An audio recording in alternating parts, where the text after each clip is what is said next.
The Ultimate Warrior. A lot has been said of his career. Lots of think pieces and retrospectives about his original WWF run, his returns in 92 and 96, his abysmal 1998 WCW run. Hell, even his one-off return in 2008 against Orlando Jordan gets a lot of discussion. But what about the years in between? Well, I've got you covered. This is the Warrior's Forgotten Years.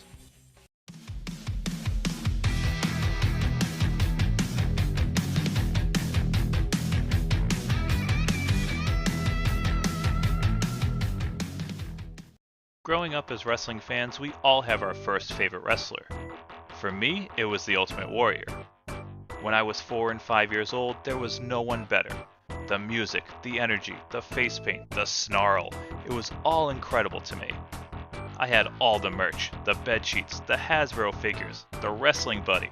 I even went as the Warrior for Halloween in 1991, complete with the official WWF face paint kit. I didn't notice when he left in the summer of 91 because he wasn't on TV every week anyway. So when he came back in 92, I was ecstatic.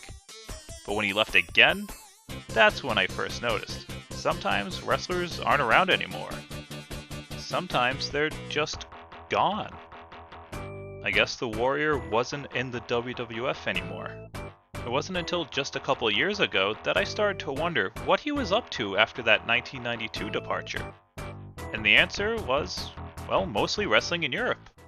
While Warrior would have one US match in January of 1993, defeating Hercules for Killer Kowalski's IWF in Billerica, Massachusetts, he'd spend most of the month of April wrestling for World Wrestling Superstars in Germany and Austria.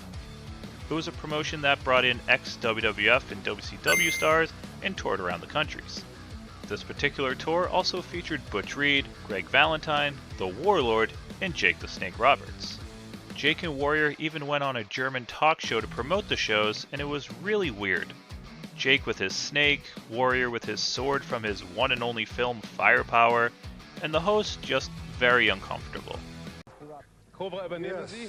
Pass auf, I'm not very happy, Cobra. He's a little hissed off right now. Cobra. Im Moment allerdings noch ein bisschen I think he wants your chair. Pass auf. Oh, ja. Hey, we have a new host. Jetzt haben wir Warrior wrestled Hercules again on the tour, but an additional 6 times. Every night of the tour was the Warrior vs. Hercules. He even supposedly won the WWS Championship on one of those nights. There's only one match I've been able to find from this run, and it's not great. It's not a complete squash as Herc gets in some very limited offense. It's the kind of match you'd see second during Saturday night's main event. Warrior has the advantage for the majority early on.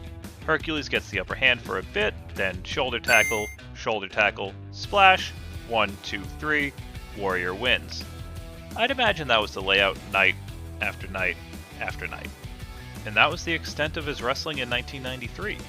He'd lay low for a little bit, starring in the aforementioned film Firepower, but not doing too much else. The Warrior would re-emerge in the summer of 1995 when he announced that he was launching his own wrestling training school, Warrior University in Scottsdale, Arizona.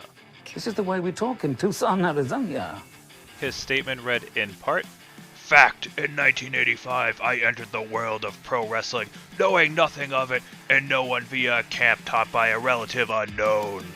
In 1992 I retired a multi-millionaire. Fact, success in pro wrestling depends more on desire, unique individuality, and entertainment ability than it does on technical wrestling knowledge." That was terrible, and I apologize. Moving on.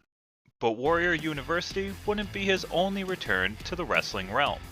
In July 95, rumors started making the rounds that Warrior would be making an in-ring return and doing so in a pretty appropriate location, Las Vegas, baby. But it wouldn't be WWF or even WCW. Instead, Warrior would debut for the National Wrestling Conference at the end of the month facing old rival, the Honky Tonk Man. Early advertising for the match hyped the return of the Ultimate Warrior. But with WWF and the former Jim Hellwig still in legal battles on the rights to the name, NWC complied with WWF's cease and desist and promoted the match as Warrior vs. Honky Tonk Man. The main event brought in about 1,300 fans to the Silver Nugget and really helped boost the profile of the little-known promotion. $10,000 well spent, I guess.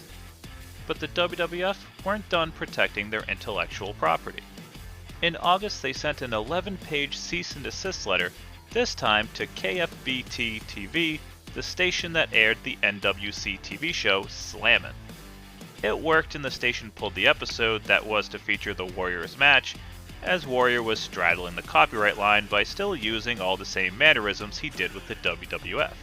While making this appearance, Warrior was also in talks with WCW, including a 3-hour meeting that ended with no deal as they couldn't find a way around the intellectual property issues. Warrior would later end the talks completely after finding out about the Renegade and being upset at that presentation. Not sure how he found out so late in the process, considering he was supposedly at Bash at the Beach that year and would have seen Renegade if he watched the show. Unless people backstage mistook Renegade for Warrior. Well played, Bischoff. Well played. Before settling a deal to go anywhere, Warrior popped back over to Germany for the Catch Wrestling Association's Catch World Cup. Cause when I think catch wrestling, I think the Ultimate Warrior.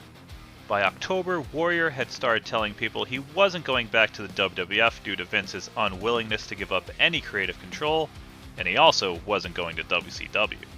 And that was because he had a whole new venture lined up. Co-owner of the National Wrestling Conference.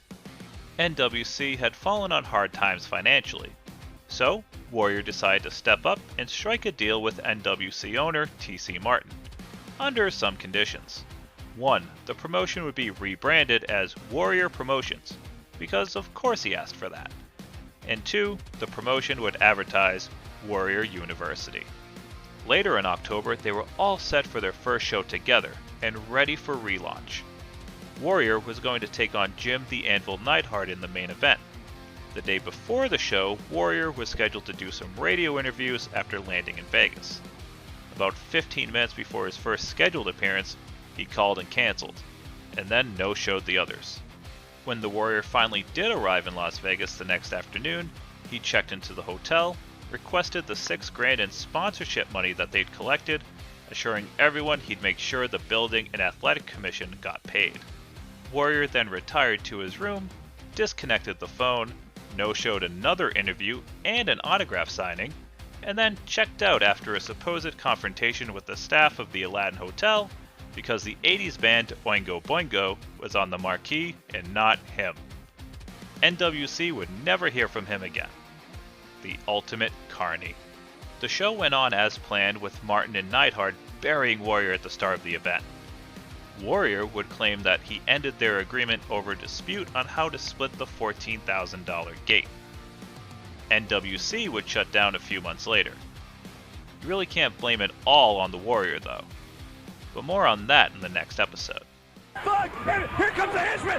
No! It's not the Bug! It's Jim the Anvil Neidhart! I can't believe what I just seen, Doc! That's Jim the Anvil Neidhart! And that was what the Warrior was up to in between his mainstream TV runs. Let me know your thoughts in the comments. I'm Scott from WrestleSpective. Thanks for watching.